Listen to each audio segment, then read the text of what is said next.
Ce qui est important, c'est ressentir ce dont je te parlais avant pour chacun d'entre eux. Créer cette espèce d'intelligence, de respect, de confiance.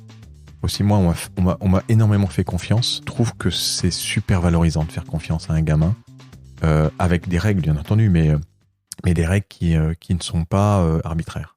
Exécuté par qui? Fabrice Florent. Bonjour, bonsoir, bon après-midi à toutes et à tous et bienvenue dans ce nouvel épisode d'Histoire de Daron, le podcast où chaque lundi, à partir de 6h du matin, je donne la parole à un père pour lui faire causer de son expérience de la paternité. Je suis Fabrice Florent, je produis des super podcasts d'interviews et de discussions, en tout cas moi je les trouve super, et je crée des contenus. Je fais parler des pères de paternité, des mères de maternité, des gens de leur rapport au succès, je prends des mecs entre quatre yeux pour leur parler de masculinité, je fais causer des gens de leur rapport à l'argent et de plein d'autres thèmes que je vous invite à découvrir en allant sur mon site fabflorent.com, fabflorent.com. Si vous aimez cet épisode, vous pouvez aller écouter la bande-annonce du podcast pour en découvrir plus sur mon travail et mes autres podcasts. Si vous aimez mon travail, vous pouvez m'offrir un cadeau en échange en me soutenant financièrement et ainsi me donner un peu plus de sérénité en vous abonnant par exemple à mon Patreon ou en m'envoyant de l'argent sonnant et trébuchant. Allez dans les notes du podcast ou en allant sur fabflorent.com, fabflorent.com, donc vous y trouverez toutes les infos. Enfin, si vous aimez ce podcast, vous pouvez vous y abonner, mettre un chouette commentaire et 5 étoiles au podcast sur votre application de podcast préférée et surtout, partagez cet épisode et ce podcast autour de vous s'il vous a plu. Je suis sûr que vous connaissez des gens que mon travail pourrait intéresser. Vous pourrez également venir commenter avec mes auditrices et mes auditeurs chaque épisode directement sur mon Discord. Alors Discord, c'est un petit logiciel génial que je vous invite à découvrir, qu'il faut installer sur votre téléphone ou votre ordi. Vous pouvez également me suivre sur les différentes plateformes et réseaux sociaux. Vous pouvez vous abonner à ma newsletter et vous trouverez toutes ces infos pour me contacter dans les notes de cet épisode. Un grand merci d'avance et bonne écoute à vous. Philippe, salut. Salut. Comment ça va ? Écoute, maintenant très bien. Pourquoi maintenant ? Bah, j'ai perdu ma maman en avril, donc j'ai eu une période un peu compliquée et puis là, maintenant ça va. Je sors un peu de cette période unique. Unique ? Ouais. C'est-à-dire ? 52 ans avec quelqu'un et d'un seul coup l'avoir disparaître. J'ai pas du tout eu ça par rapport à mon père parce que mon père était proche de moi. Il est mort du jour au lendemain. Il avait 82 ans, en pleine forme. Il bossait avec moi. On était la veille ensemble. Surprise. Triste, mais je prenais le relais, le flambeau. Ah, ok. Tu vois ? Ouais. Enfin, c'est comme ça que j'ai ressenti. Après, ma mère, c'était complètement différent. Là, c'était... elle habite en face de chez moi. Mes enfants la voient régulièrement. On était proches sans être proches, puisqu'elle m'a dit à 16 ans, va-t'en, débrouille-toi. Pas parce qu'elle avait pas envie de me voir, mais parce qu'elle voulait que je voyage. Oui. Et on a toujours été très proches alors que j'étais très loin. Ok. Tu t'attendais pas à sa mort, c'est ça ? Elle est morte d'un cancer, comme beaucoup, et qui n'était pas prévu. Ok. Même si c'est jamais prévu ce genre de choses. Et je l'ai découvert il y a plus d'un an, juste avant le salon de juin l'année dernière. Et puis ça a été un cumul de plein d'autres choses, perso et pro. Donc tout s'est cumulé. Ok. Donc ouais, j'ai passé la pire année de ma vie, de 51-52 là. En même temps, avant, j'ai passé 51 ans sans aucun problème. Donc je peux pas me plaindre. Mais je trouve d'autant plus chiant que ça arrive tard, non ? Parce que tu te dis, ok, peut-être à un moment donné, je suis immunisé contre les trucs. En fait, c'est vrai que tu as tendance à avoir confiance en toi. Et donc, quand tu as un coup qui t'arrive, les gens autour de moi n'ont pas compris et m'ont jamais vu en fait down. Et donc, tout le monde était down autour de moi. Mais professionnellement, personnellement... Et il y a un moment où je me suis dit, soit tu continues comme ça et là, il va y avoir vraiment un problème, soit tu te réveilles et tu mets une chemise et puis tu fais ça pendant une semaine et tu répètes la semaine d'après. Ok. C'est ce que j'ai fait. Il y a un peu un côté survie, j'ai l'impression, dans ce que tu racontes. Ben ouais, parce que tu sais, quand t'es entrepreneur, tu sais ce que c'est. C'est-à-dire que t'es dos au mur. Et puis, quand tu perds quelqu'un et que le perso s'y met, t'es plus dos à un mur, t'es dos à un trou, quoi. Et tu te dis, est-ce que le vent va tourner du bon sens? Est-ce que je vais tomber en arrière, ou est-ce que je vais avoir la force de pouvoir continuer à avancer? Ce qui m'était jamais arrivé, parce que j'ai toujours été très confiant et sûr de moi. Mais quand tout s'enchaîne, et c'est toujours des séries, de toute façon, on le sait, hein. Enfin, j'en avais déjà entendu parler, mais c'est comme tout, hein, tant que ça t'arrive pas, toi. Oui. Croyez être immunisé, quoi. Ouais. T'en as parlé très rapidement, mais t'es entrepreneur, t'as bossé dans les médias pendant des années, et là, aujourd'hui, le projet qui t'intéresse en particulier, c'est un magazine papier qui s'appelle Podcast Magazine, c'est ça? Ouais, c'est une petite folie, en fait, encore. Moi, j'aime beaucoup les challenges, mais à l'origine, je suis pas un homme de médias. À l'origine, je suis plutôt un sportif. Ok. T'as fait quoi dans le sport? J'étais coach de tennis, en fait. Ok. Ouais, c'était mon premier métier. Ma mère m'a dit à 16 ans, je voulais faire du basket. Elle m'a dit, va faire du tennis.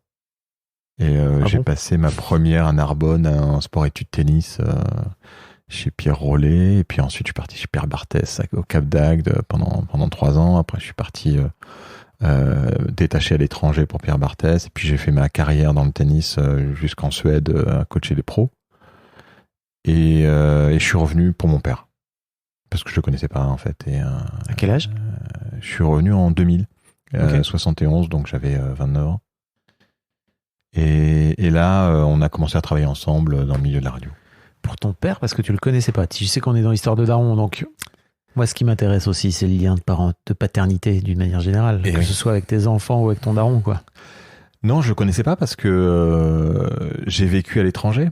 Dans tous les pays, j'étais aux États-Unis, chez Bollettieri pendant longtemps. J'ai été en Irlande, j'étais en Afrique, je travaillais en Afrique, détaché à l'étranger. J'étais en Espagne, enfin un peu partout. Et après j'ai fini 6 ans en Suède jusqu'en 2000. Et donc, alors lui me connaissait pas et moi je le connaissais pas. Il faisait partie des générations.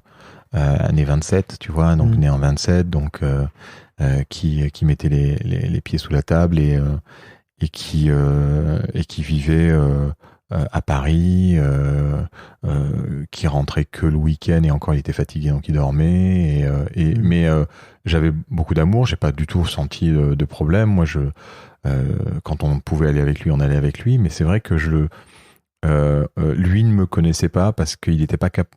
Mes parents m'ont pas beaucoup suivi en fait sur tout ce que j'ai pu faire à l'étranger. J'ai tout fait tout seul.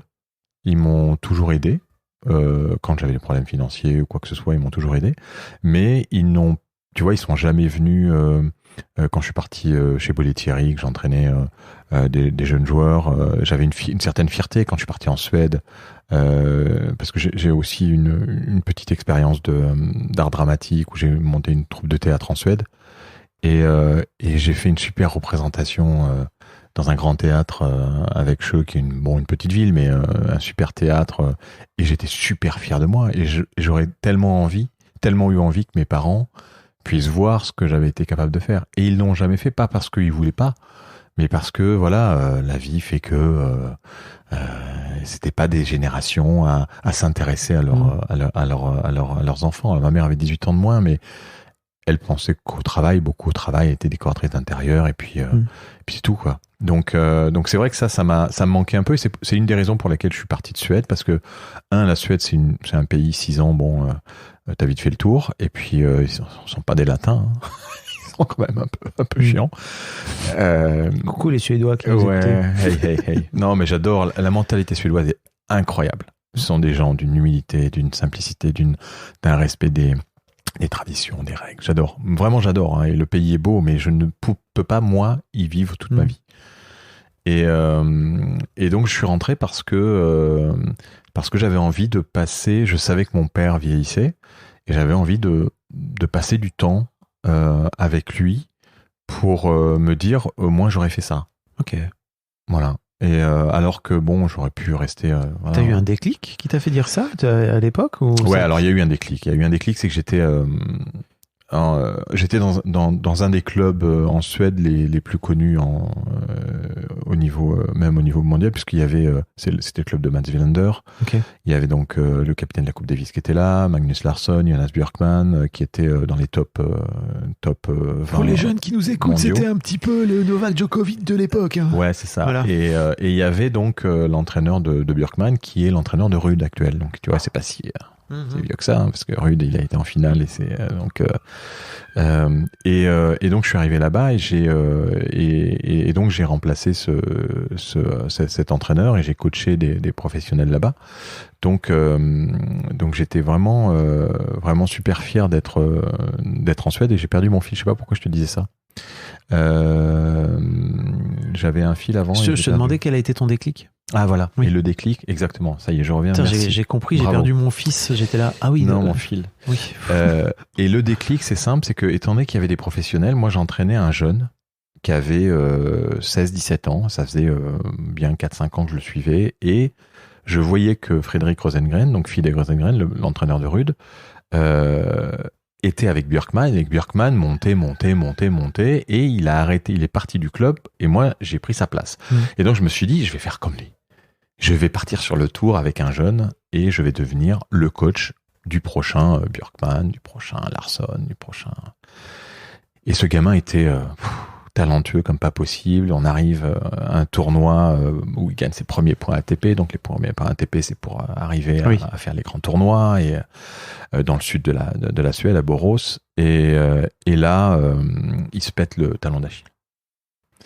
Et donc c'était 5 ans de travail acharné avec moi, mon rêve j'avais eu beaucoup d'expérience. Ça faisait 12 ans que j'étais coach, d'abord éducateur avec des gamins, et on en parlera aussi d'ailleurs parce que ça m'a vraiment aidé pour mes gamins d'être avec tous ces enfants. T'inquiète, j'aurai une question à un moment donné pour toi. Et c'est vrai que le déclic, ça a été est-ce que je veux faire toute ma vie en Suède prof de tennis, ou est-ce que je veux plutôt retourner à mes sources en France, que j'ai commencé à encore plus apprécier parce que j'étais à l'étranger, et à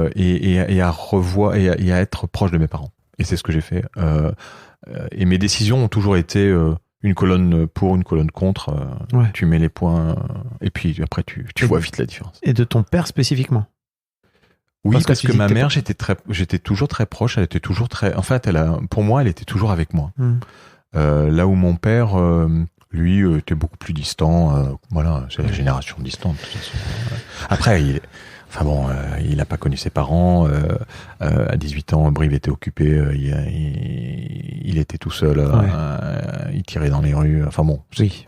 Donc, voilà, respect aussi. Oui, c'est des vies qu'on peut même pas imaginer, quoi. Non. J'imagine.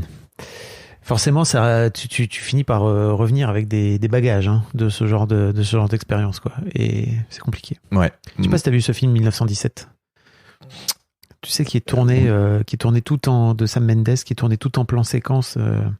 Si, ça me dit quelque chose. Et qui raconte la vie de deux gamins qui doivent aller passer un message de l'autre côté. Et j'en parle parce qu'en fait, c'est un vrai sujet avec la masculinité et la paternité. C'est qu'ils doivent aller passer un message de l'autre côté de la ligne de front. Et donc il y a toute une histoire, machin. Et en fait, c'est de traumatisme en traumatisme, hein, vraiment, c'est horrible. Comme c'est tout tourné en plan séquence, t'as quasiment l'impression d'être en temps réel en permanence avec lui et tout. Donc tu vis vraiment ces 2 journées qui sont très compliquées avec lui. Et en fait, à la fin, tu comprends qu'en fait, il rentre chez lui, en fait, et il ouvre son petit médaillon où il a sa femme et ses gamins, et tu te dis, en fait, il va rentrer avec tout ça dans sa poche, quoi. Tu vois, c'est avec tous ces traumas dans la gueule. Et il n'y avait pas de psy à l'époque, hein. Non, il n'y avait pas de psy. Et puis, non, donc ok. Voilà, donc c'est pour ça que le déclic, oui, il y a eu un déclic, il y a eu un moment où je me suis dit, je reprends ma voiture et puis je rentre. Ok. T'as combien d'enfants? Je sais même pas. J'ai 3 enfants. Ok. 3 enfants qui sont Clarisse, Victor et Valéria. Enfin, Clarisse, Valéria et Victor. Victor le plus grand. Qui ont quel âge? Qui a 16 ans, 14 ans et 10 ans. Ok. 2 filles et un grand gars. Donc on a eu le choix du roi Oui. pour démarrer. Et puis après, la 3e, on n'a même pas voulu savoir si c'était un garçon ou une fille. YOLO. Ouais, YOLO. D'où te vient ce désir de paternité, toi? Tu me parlais de... Moi, j'étais très tard. C'est arrivé très tard. Parce que, en fait, je vadrouillais tellement. J'étais tellement à droite et à gauche. Et puis, un peu quand même dans les clubs Jet Tour, Eldorado, à m'amuser. J'ai pas cette ref. Quand tu me dis ça, c'est comme les clubs med. Ok. Tu vois? D'accord. Prof détaché à l'étranger, prof de tennis détaché à l'étranger. Ok, d'accord. Ah oui, moi j'étais dans les clubs Jet Tour, c'est comme les clubs Med en plus bas de gamme à l'époque. Et Pierre Barthès avait des clubs dans lesquels il avait des profs détachés. Ah, je ne savais pas. Okay. Et moi je faisais les spectacles du soir. Enfin, j'étais le roi. Donc j'ai eu une vie très riche, mais je ne rencontrais que des gens pendant très très peu de temps. Et donc j'étais jamais resté avec quelqu'un plus de 3 mois dans ma vie. Okay. Jusqu'à un moment où quand je suis rentré en France, je me sentais prêt. Tu veux dire quand tu rentres au moment où tes parents... Enfin, où tu rentres pour ton père aussi, c'est ça? Tout à fait. Ouais. En 2000. C'était concomitant où je me disais, voilà, j'ai vadrouillé, j'ai fait ma vie, j'ai fait beaucoup de choses et j'ai rencontré beaucoup de personnes, beaucoup de femmes, beaucoup de gens, je me suis vraiment éclaté et dans la culture et dans le sport. En plus, ça me donnait une espèce d'équilibre. Je me suis dit là, il faut que j'ai besoin, je sens que j'ai envie de me poser et je me sens prêt à avoir alors je me sentais prêt à avoir des enfants, mais je ne savais pas avec qui.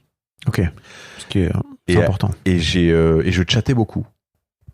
Je chattais beaucoup. Sur Internet? Ah ouais, mais moi j'ai commencé très tôt. Tu sais, Internet, je pense un peu comme toi d'ailleurs. J'ai commencé en 94. Pas mal. En Suède, en fait, en 95-96, Internet commençait à être Internet pour tous déjà. Et donc j'ai commencé à chatter avec Mirk. T'étais sur IRC donc, c'est ça? Exactement. Ouais. IRC, Internet Relay Chat. Pour les jeunes qui savent pas, en fait, c'est vraiment, je sais même pas, il n'y a pas d'équivalent aujourd'hui. Il n'y a plus d'équivalent. C'est des immenses salles de discussion à la fois. Et puis tu sais pas qui est qui. Public et privé. Enfin, c'est hyper. Et t'avais Are you real? Are you girl? Are you boy? Et puis voilà, tu avais des espèces de mots, de lettres que tu mettais. ASV. Exactement. À Shakesville. Ouais, mais moi c'était en anglais parce que j'étais en Suède. Excusez-moi, monsieur. Ouais, donc c'était pas ça. Et donc je chattais beaucoup et ça m'a j'étais très timide moi, donc j'avais beaucoup de mal à rencontrer les femmes en général. Quand j'étais jeune, j'avais beaucoup de boutons. Donc je m'isolais beaucoup, j'écrivais, j'étais très très en dehors des autres garçons et filles, puis j'osais pas. Donc le chat m'a vraiment aidé à rencontrer des gens, peut-être de manière beaucoup plus poussée que si je les avais rencontrés dans un bar. Parce que tu te rends compte au bout d'un moment quand tu chattes avec quelqu'un, pas si tu le fais pendant 2 semaines, mais au bout de 3 mois, 4 mois, que si elles ont menti à un moment ou s'ils ont menti à un moment, tu t'en rends compte tout de suite. Si toi t'es honnête. Et ça m'a, j'ai rencontré voilà des femmes fantastiques, dont une qui était en Turquie, avec qui on était resté en contact pendant des années et des années sans jamais se voir. Et puis je suis allé la voir. Je n'avais pas vu, mais Philippe a esquissé un petit sourire en repensant à la Turquie. Ouais. Et d'ailleurs, je la salue, puisque on est plus en contact, mais je sais qu'elle est, voilà, elle est toujours à suivre un peu ce que je fais. Et ensuite, j'ai développé beaucoup de relations comme ça par le chat. Et par hasard, un jour, dans mon bureau à Brive-la-Gaillarde, j'étais sur ICQ. Ah là là. Bah oui. Tu vois. Bien sûr. La petite fleur. C'est un logiciel de communication aussi, pareil. Je pense que ça existe encore. Wow. ICQ. Ah ouais, je pense. Il doit plus y avoir grand monde dessus, mais oui. Et non, mais c'est un truc professionnel. C'est devenu professionnel, je pense. Mais à mon avis, ça existe encore. Donc ICQ et j'ai quelqu'un qui m'envoie un message et je savais qu'à l'époque déjà les bots existaient. On est en 2001, 2002 et c'est là que je rencontre ma femme actuelle. Incroyable. Par ICQ. Ouais, pareil, cycle. Exactement. Et donc, quand je l'ai vu, donc on a échangé, on a commencé à discuter, à chatter, et puis après à s'appeler. Et puis après, on est passé, voilà, je suis parti là-bas. Elle vivait où? En Russie. Oui, non, mais le truc simple. Oui. Enfin, c'est pas la Russie, c'est l'Ossétie, elle est ossète, donc elle est du sud de la Russie, dans le Caucase. Un endroit où il était plutôt déconseillé d'aller d'ailleurs à l'époque. Et toujours maintenant, puisque c'est pas loin de la Tchétchénie. Ah oui. Mais t'y allais par amour, toi. Oui, non, c'est vrai que je suis tombé assez amoureux d'elle, et puis surtout des échanges qu'on avait, parce que, je pouvais pas, moi, tomber amoureux de quelqu'un avec qui les échanges n'auraient pas été honnêtes, sûrs. J'avais vraiment cette expérience aussi qui me permettait de me dire, tu te planteras pas. Ce qui a été après compliqué avec mes parents, par contre. J'y reviens tout de suite, mais je crois qu'il faut qu'on explique aux plus jeunes qui nous écoutent, c'est que, en fait, à l'époque, il n'y avait pas de photos. Donc, c'était que sur du visuel. Pas sur du visuel, c'était que sur du texte.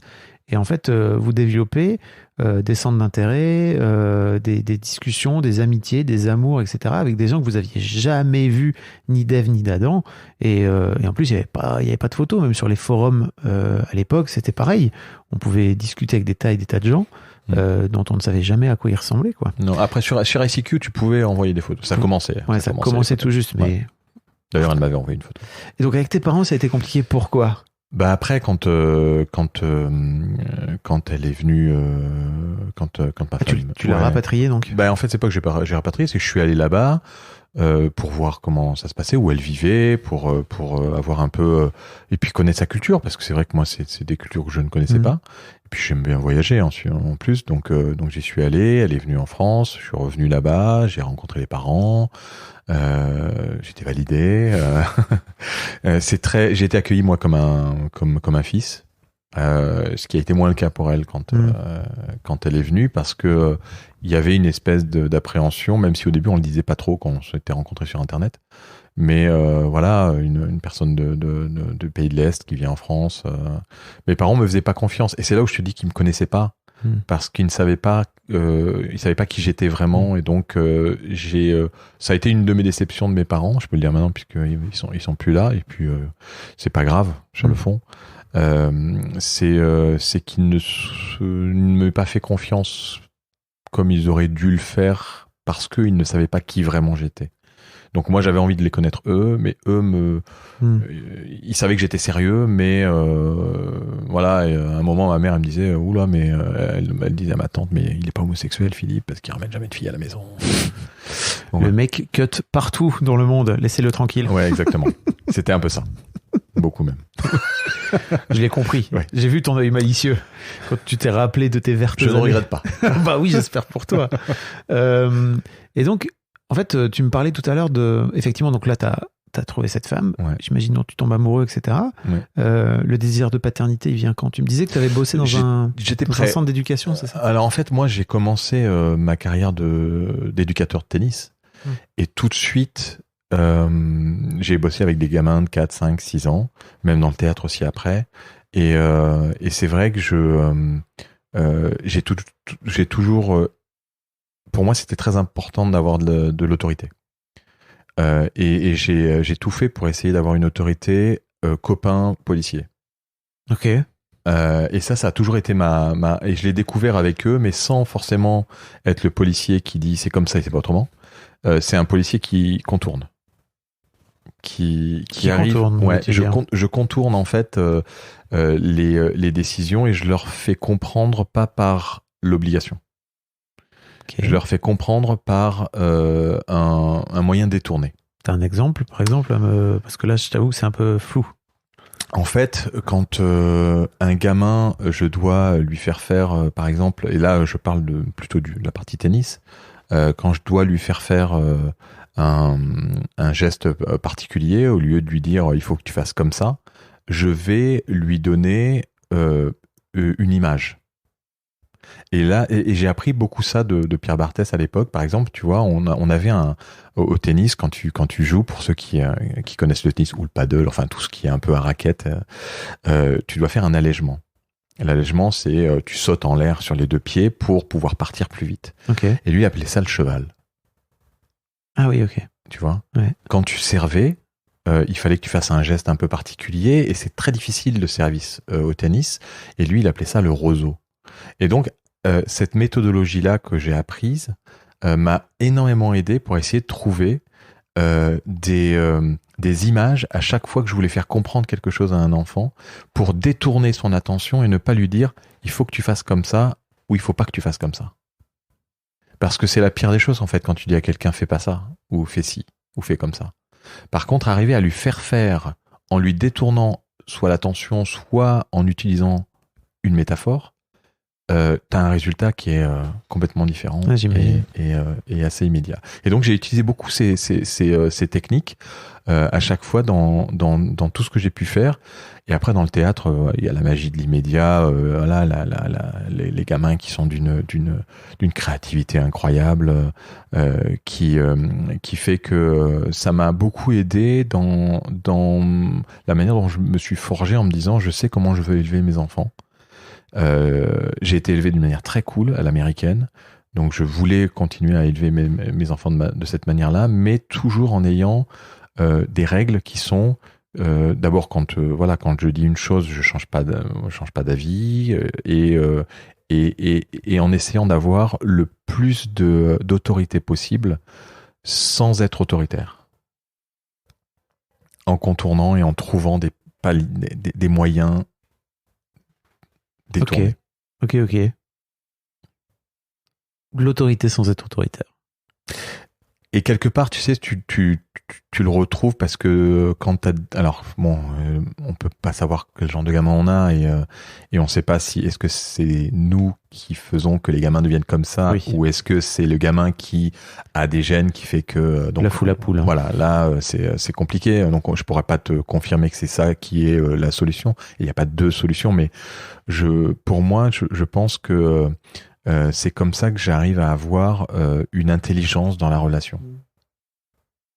Et j'ai besoin de cette intelligence-là, j'ai besoin de la confiance qu'on peut créer avec, à des moments, voilà, des décisions qui ne sont pas arbitraires, mais qui sont quelque part un peu logiques. Et quand il y a la logique, il y a de l'intelligence, et quand il y a de l'intelligence, il y a du respect, et quand il y a du respect, tout se passe bien. D'où te vient ton désir de paternité alors ? Je pense que j'étais un enfant assez heureux avec ma sœur et je trouvais que c'était cool d'être avec des parents cool. Donc moi j'avais envie d'avoir des enfants. J'avais envie d'avoir 5 enfants au début. Ok. Et puis on en a fait 1, 2, 3 et puis en fait le premier voilà c'est assez exceptionnel. Le deuxième, c'est aussi impressionnant. Et puis après, on s'est dit, bon, entre 2 et 3, il n'y a pas grosse différence. Après, 4, on s'est dit, bon, est-ce que là... dans un autre game. Ouais, voilà. On rentre dans un autre game. Est-ce qu'il n'y a pas... Mais en même temps, je me disais, mais pourquoi calculer? Mais bon, et puis après, la vie fait que... Pourquoi tu voulais une famille si nombreuse? Pour moi, je trouve que c'était en fait... Une espèce de richesse illimitée. C'est-à-dire que je pense que même si tu as 8, 9 gamins, ils t'apportent tous un truc en plus. Et je me disais que aussi ça peut créer entre eux des liens que quand on est 1 ou 2, tu vois, moi avec ma sœur, on est proches, mais on n'est pas fusionnel. Et je pense que quand on a une famille plus nombreuse, il y a plus d'atomes en fait qui peuvent se créer. Okay. C'est peut-être faux, hein, c'est peut-être complètement une idée que je me fais, mais c'était cette idée que j'avais en tête. Et puis je trouve que c'est agréable d'avoir des enfants. Après faut avoir et les finances et la capacité à le faire. Mais je trouve que les fratries à 3 c'est toujours compliqué parce que c'est toujours 2 contre 1. Du milieu. Bah oui, par exemple, entre autres. Ouais. Et c'est toujours 2 contre 1. Et de ce fait-là, et quand je dis 2 contre 1, c'est pas forcément qu'ils sont 2 contre 1, mais il y a toujours cette dynamique-là qui est sous-jacente un peu, où il y a celui du milieu, effectivement, qui est big up mon frangin, parce que moi j'étais l'aîné et on a une petite sœur. Et en fait, c'est vraiment la pire place, je trouve, la place du milieu, vraiment. Si vous écoutez et que vous êtes au milieu, désolé pour vous. Ouais, je pense que c'est toujours compliqué parce que d'abord ils prennent toujours une place différente les uns les autres et la dernière est souvent gérée de manière beaucoup plus cool. Et donc c'est celle du milieu ou celui du milieu qui en général a plus de mal. En tout cas moi dans les fratries où il y a trois enfants, c'est vrai que celui du milieu est toujours c'est toujours plus complexe en fait. Après nous c'est vrai que on n'a pas voilà, Valéria, elle a son caractère comme les autres. Elle a 14 ans, c'est ça? Ouais, elle a 14 ans, ouais. D'accord. Non, là maintenant c'est juste mieux. ouais, c'est et puis là elle s'entend bien avec son frère, ce qui était un peu moins le cas, ce qui est normal. Après moi ça m'inquiète pas, ça ce qui est important c'est d'avoir de ressentir ce dont je te parlais avant pour chacun d'entre eux. C'est-à-dire que j'arrive à créer cette espèce de d'intelligence, de respect, de confiance. Aussi, moi, on m'a énormément fait confiance et je trouve que c'est super valorisant de faire confiance à un gamin avec des règles, bien entendu, mais des règles qui ne sont pas arbitraires. En même temps, tu me disais que tes parents, quand t'es venu avec ta future femme, ils étaient là. Oui, mais ils n'avaient pas le choix là. Enfin, c'était. Non, je sais. Mais ils te connaissaient. Je veux dire, ils te connaissaient pas forcément autant que tu pensais qu'ils te connaissaient, quoi. Ah, mais moi, je me suis construit tout seul. Hein. Oui, je me suis construit tout seul. C'est pas. Mes parents m'ont donné une jeunesse super agréable. Je suis parti à 16 ans parce que ma mère m'a dit est-ce que ça te dit de partir? Et moi je t'avoue, alors faut dire quand même que la première fois que je suis parti en Angleterre j'avais 9 ans, première fois que je pars aux États-Unis pendant un mois à 13 ans en famille d'accueil et mon rêve c'était de vivre aux États-Unis et puis donc elle savait que j'avais cette appétence bourlinguer, quoi. Ouais, pour bouger et elle était partie de chez elle quand elle avait 16 ans en s'engueulant avec sa mère, donc elle savait que ça lui avait apporté tellement aussi de voyager qu'elle voulait aussi que je voyage et je fais pareil avec mes enfants. J'espère qu'ils vont bouger beaucoup. J'allais te demander comment ça se concrétise ce truc de mettre en place une relation avec tes enfants. Tu disais individuel, tu vois, dans le quotidien. Avec les trois différemment, j'imagine, parce que ils sont pas les mêmes. Non, ils sont pas les mêmes. Moi, je suis très câlin. Ce que mes parents n'étaient pas du tout. C'est souvent, on prend toujours ce qu'on n'a pas eu en général. Donc, je suis très câlin et je pense que c'est j'essaye de m'intéresser le plus que je peux. Alors c'est comme tout, hein, on est toujours chargé par le boulot, même si on est nous en province et que c'est moins speed. L'environnement sonore, l'ambiance, enfin tout est moins speed que dans les grandes villes. Mais j'essaye de prendre du temps pour essayer d'abord de m'intéresser à ce qu'ils font parce que ça m'intéresse. Moi je suis très geek, donc quand ils sont sur TikTok ou sur toutes les applications ou les jeux vidéo, je m'intéresse. Et puis moi j'ai suivi ça quand même de très près et je savais ce qui était plus ou moins bon et plus ou moins dangereux, même si on n'est jamais on n'est jamais sûr, mais d'être avec eux, de les suivre et puis d'essayer de rentrer dans des pour moi c'est vraiment l'intelligence de la discussion individuellement. Après en groupe c'est plus compliqué parce que voilà ils ont chacun leur personnalité et c'est bien. En famille, c'est ça? Ouais, en famille, on fait pas de réunion, on dit allez, c'est la réunion de la famille. Oui. Voilà. Pendant les moments de repas, j'imagine. Ah ouais?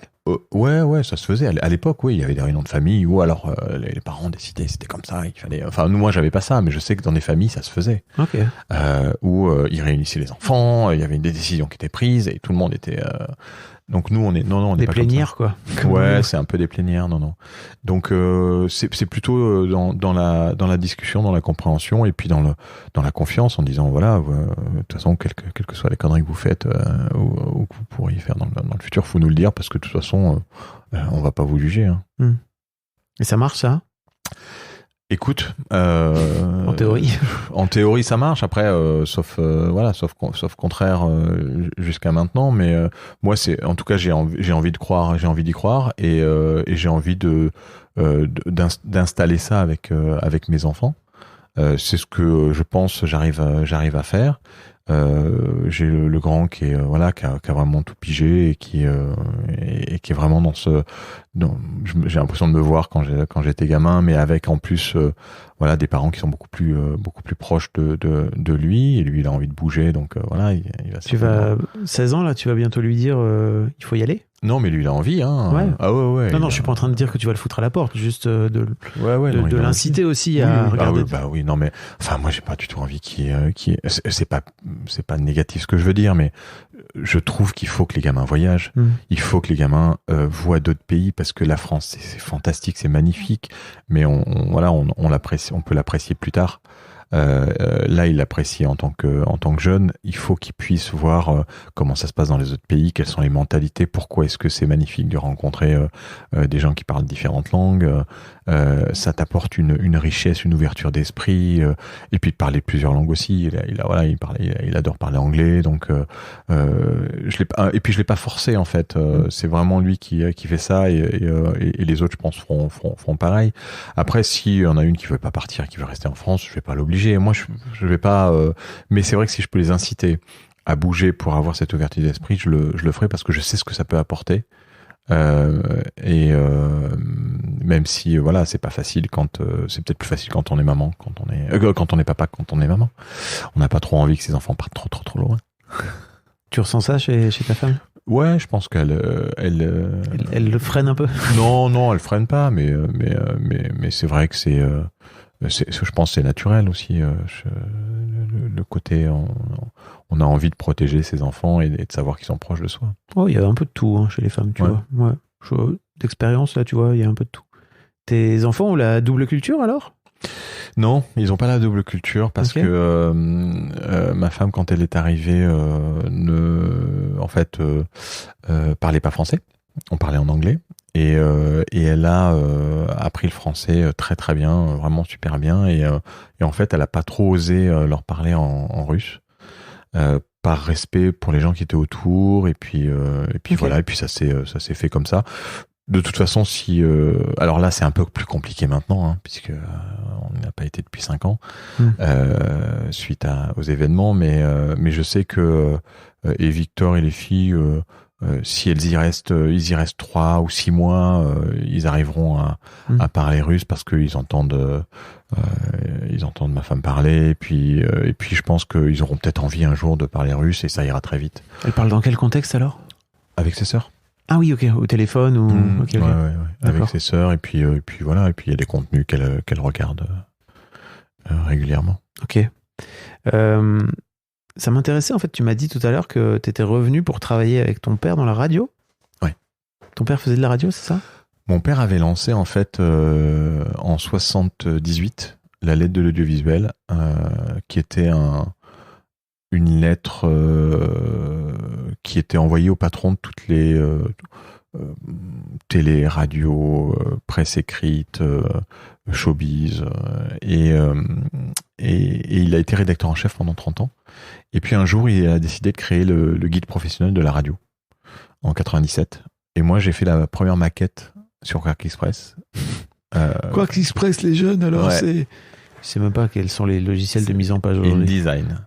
Voilà. Le InDesign de l'époque. De l'époque, carrément. Et donc j'ai appris Quark Express, et je l'ai aidé à faire la maquette. Et puis c'était une période où j'étais entre 3 ans en Suède, 1 an à Paris, où j'ai bossé dans une boîte de post-production en 97.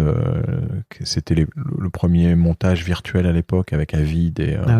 Avid venait d'arriver, Media 100. Avid, effectivement, c'est l'ancêtre de Final Cut ou de Premiere, quoi. Exactement, et on montait avec des disques durs de 9 gigas en slave, en pair, enfin bon, ça je te raconte pas.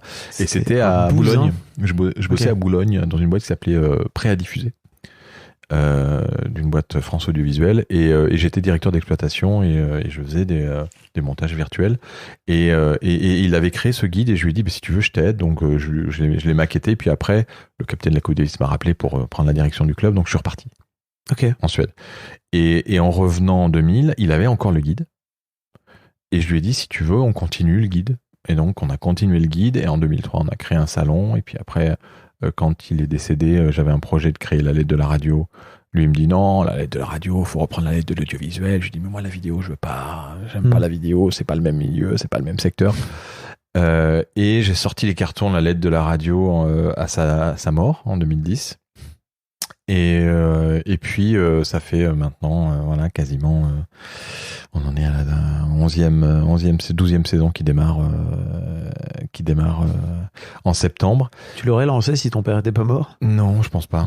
Non, je pense pas. Il voulait racheter la lettre de l'audiovisuel, qui existe toujours d'ailleurs, hein, c'est Sandra Müller qui a repris la lettre de l'audiovisuel. Et on a lancé la lettre de la radio parce que moi j'étais plus à l'aise là-dedans. C'est pas un milieu où il y a beaucoup d'argent, comme dans le podcast, hein, c'est un peu pareil. Hein. Mais c'est un milieu de passionnés. Et moi, c'est ce que j'ai aimé, c'est que j'ai rencontré des gens et que j'ai vraiment toute une population autour de moi depuis maintenant plus de 20 ans, parce que j'ai créé en 2001 Édition HF. Depuis plus de 20 ans, qui me sont fidèles depuis ce temps-là. Et qui me permettent aujourd'hui d'être là face à toi, parce que c'est eux qui m'ont soutenu pour pouvoir continuer 2023 qui n'était pas gagné. Tu dis en termes de sous? Ouais. Parce que c'est compliqué, c'est un business model compliqué. Ben on est sorti, le Covid nous a. Moi si tu veux, je suis sorti de 2022 avec un chiffre d'affaires de 750 000 euros. C'est une petite boîte, hein. Mais 70% de mon chiffre, c'était le salon. Donc j'ai perdu 70% de mon chiffre d'une année sur l'autre.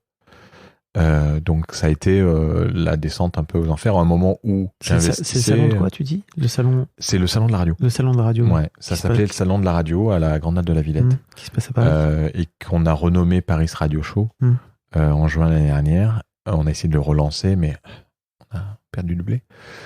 Au moment où je lançais Podcast Magazine, au moment où je perdais ma mère, au moment où voilà. Donc tout s'est cumulé. Mais on est là. Et on est vivant. Et on est vivant. Et on a des beaux enfants. Tes enfants, ils s'intéressent au podcast un petit peu? Tu as réussi à les picouser un peu ou? Ouais, non, oui, parce que en fait, j'ai pas trop d'intérêt pour ce que je fais à la maison. Tu veux dire que tes enfants n'en ont pas? J'amène au début, j'avais un petit magazine qui s'appelait Le Pod, donc j'amenais les pods. Bon, ils lisaient un peu, et puis bon, ils naviguent, ils lisent, mais voilà, sont pas mes plus grands fans de ce que je fais au niveau professionnel. Victor voulait bosser avec moi. Il disait qu'il voulait bosser avec moi. Bon, on verra plus tard si je suis encore dans ce secteur quand il sera sur le marché du travail. Mais il avait envie. Après, tu sais pourquoi?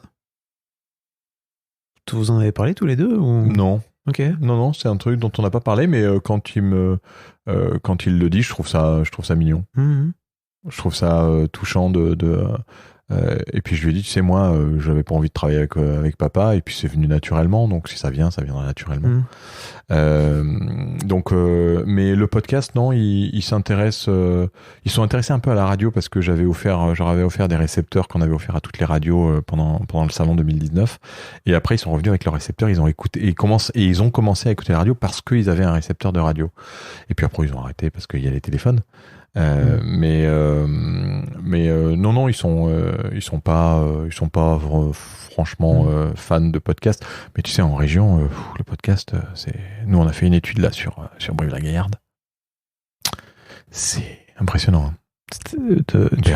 Personne connaît, personne écoute. On a fait une étude sur 390 personnes avec des réponses directes de qui écoute. Pour moi, ça cible en tout Paris, puis après les grandes villes françaises, quoi. Tu vois, c'est sûr que Brive, c'est peut-être petit, quoi. Tu vois. Oui, et puis c'est pas une population. C'est un peu, c'est une population qui est pas forcément très orientée au téléphone, même s'ils en ont. Il y a pas beaucoup de jeunes, c'est pas une ville étudiante, donc c'est normal. Hein, on est quand même dans des. Mais ça peut. Je pense que le jour où on aura une star du podcast qui explosera et dont tout le monde parlera, on en entendra parler partout en France. Tu veux dire du podcast. Ah oui. Aujourd'hui, tu crois qu'elle n'y est pas encore? Non. La star du podcast? Ah non, il y a aucune star du podcast, et on est aujourd'hui, par rapport au nombre de gens connectés à Internet, à 14% qui connaissent le podcast. Des gens connectés à Internet. Plus toute la génération baby-boomer qui a les moyens de prendre des abonnements et qui a un téléphone portable, mais qui ne savent pas comment écouter le podcast. Donc, il y a Par rapport aux US, c'est quoi la différence? T'as en tête ou pas? Les US, on est à peu près au double, à peu près. J'allais dire 30% de tête, mais ouais, on est à 30% de gens qui écoutent des podcasts. 28%. Par contre, Amérique du Sud, 42%. Ok. Ce qui est surprenant. Ouais. Et Angleterre, 24, un peu plus de double que la France. Et le Québec, à peu près pareil. On est 44e en position. Ah, incroyable. Mais c'est dû à quoi, tu crois? C'est nouveau, en fait, tu sais. Et puis, attends, la France, le français, 80 000 podcasts francophones, 20 000 actifs. Oui. C'est sûr. Donc, on n'est pas à 5 millions de podcasts. Oui, c'est sûr. Tout arrive à tous les moments. Pour revenir à tes enfants, ils savent déjà à peu près ce qu'ils veulent faire dans leur vie? T'as des vocations qui se sont déjà créées? Peut-être pas chez la 10 ans, mais chez la 14. Ouais, écoute, Victor, il a fait alors, il s'est toujours intéressé à tout ce qui était un peu espace, cosmos. Et puis, il s'est débrouillé pour trouver un stage à Paris il y a 2 semaines, là, en cosmologie. À la PC à Paris. La classe. Il s'est débrouillé pour avoir un stage. Il s'est démerdé tout seul. Tout seul. Ouais. Il s'est démerdé tout seul, il l'a eu, il a fait son stage, donc maintenant il adore Paris. Ah bah oui. Il va te mettre un peu le pied de nez, quoi, en disant, t'as vu, papa? C'est super, toi tu détestes Paris, mais moi j'adore. En même temps, j'aimais bien Paris aussi quand j'y étais. J'ai failli acheter un appart et y vivre, mais bon, je suis reparti en Suède. Mais donc, non, il a envie de soit ça, soit tout ce qui est un peu économie. Il s'intéresse un peu pas mal à ça, donc là il passe en première, donc c'est maintenant que ça commence à être sérieux. Ah ouais, il a un peu le temps en même temps. Ouais. Et puis il est très, très sportif, beaucoup de sport, beaucoup plus que moi à son âge. Il fait du tennis? Il a fait beaucoup de tennis, je l'ai pas forcé, je l'ai pas poussé, on a joué, je lui ai appris, et après il a fait beaucoup de pelote basque. Ok. À Brive il y a de la pelote? Et écoute, c'est le premier club du sud de la France, enfin tu vois, il y en a pas au-dessus. Il y a que Brive en fait. Okay. Après c'est plutôt dans le sud. Ouais. Et ça lui plaît vraiment beaucoup. Incroyable. Et là il a attaqué le MMA. Rien à voir. Non, mais c'est de l'entraînement, il fait pas de compète. Oui. Avec un ami à moi là qui a monté un club dans un petit village. Tout ça lui est venu la pelote basque, c'est quand même je pense que c'est un pote à lui à l'école qui jouait et qui fait partie voilà, son père était président, il lui a proposé de venir jouer. Il a joué. Alors c'est avec une raquette de tennis quand même. Ah ok, d'accord. Je croyais que c'était avec des vrais Chistera là. Alors non, ça c'est après. Okay. C'est une fois que tu. Mais je sais plus combien. Il y a des dizaines de différentes pelotes basques. C'est un enfer. Comme jouer à la main, quoi. C'est avec une raquette de tennis, mais c'est sur des grands murs immenses, avec des petites balles qui rebondissent n'importe comment. J'ai essayé, moi, je me dis, c'est facile, moi, un homme de raquette, j'adore le squash, j'adore le paddle, j'adore le tennis. Tu parles, impossible de faire. C'est un enfer. Donc, pelote basque, et puis volley. Ouais, donc il fait quasiment tous les soirs. Mais puis, on a la chance de vivre en centre-ville. Il est autonome. Depuis qu'il est en 6e, il va à l'école en vélo. Enfin bon, c'est top dans des petites villes comme ça. Comment ça se passe avec tes filles? Parce que là, tu me parles beaucoup de ton fiston. Ouais, c'est le plus grand, c'est celui avec qui on a fait pas mal de choses. Et puis, Valéria, elle est passionnée de cheval. Ok. Ouais. Le dada. Ah ouais, c'est cheval. Elle veut être vétérinaire. Et puis elle veut s'occuper de chevaux et elle a déjà commencé à imaginer comment est-ce qu'elle allait faire. Ouais, c'est une passionnée et c'est génial parce que bon, elle aime bien sûr comme tous les jeunes tout ce qui est jeux vidéo et puis téléphone. Mais là, tu vois, pareil, elle s'est décidée à devenir bénévole au club au club où elle est, et donc elle va y aller tous les matins en juillet au club d'équitation. Tous les matins elle va y aller pour aller aider, donner un coup de main, et puis elle fait un stage pendant 15 jours dehors. Donc tout juillet, elle va être dehors avec les chevaux et elle adore ça, quoi. Donc c'est sa passion. Et puis le côté veto, le côté aider les animaux. Je pense qu'elle peut-être se spécialise dans les chevaux, mais Cool. en tout cas, ouais, elle est comme beaucoup de jeunes de son âge, mais on sent vraiment la passion. Puis là, elle s'est mise au piano. Donc voilà. Ok. Mais alors qu'on n'est pas du tout pianiste dans la Ah, famille. ouais. Mais... Bon, et ta petite dernière alors, 10 ans. Ah, la petite dernière, c'est la. C'est chouchouillette, Ouais, c'est ça? c'est la petite chouchouillette. La petite Clarisse qui est toute mignonne et qui elle, bah écoute, elle a 4 ans d'écart, donc obligatoirement elle est un peu. Elle court après voilà, un peu. donc quand les autres, quand on joue tous avec les autres, bon, bah, elles sont un peu derrière, mais non, mais ça, honnêtement, ça se passe très bien. Elle ne sait pas ce que je veux faire du tout. Mais Oui, pour 10 ans. l'instant, enfin, elle a des idées, bien entendu, mais 10 ans, voilà, Oui. donc c'est tout mignon. Est-ce qu'il y a un sujet sur lequel je t'ai pas amené, dont tu aurais aimé parler, de parentalité, paternité? Non, écoute, non, je pense qu'on a fait un bon tour. Moi, c'est vrai que en tout cas, je me régale à être parent. Puis quand t'as des gamins qui sont cool, c'est vrai que c'est encore plus agréable. C'est vrai que c'est peut-être moins difficile. C'est peut-être plus difficile si t'as des enfants qui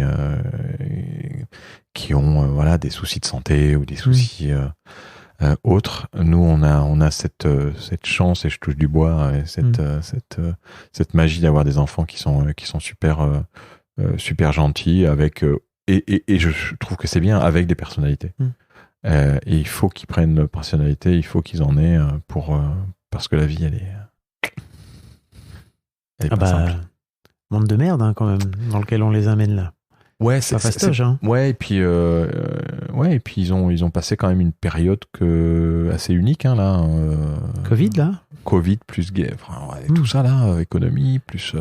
Ils sont impactés le coût de la vie. par la guerre en Russie, en Ukraine, par leur mère. Très peu. Ouais. Non, très peu parce que d'abord c'est compliqué vraiment de savoir ce qui se passe, même si on a une meilleure vision d'ici, je pense, que de là-bas.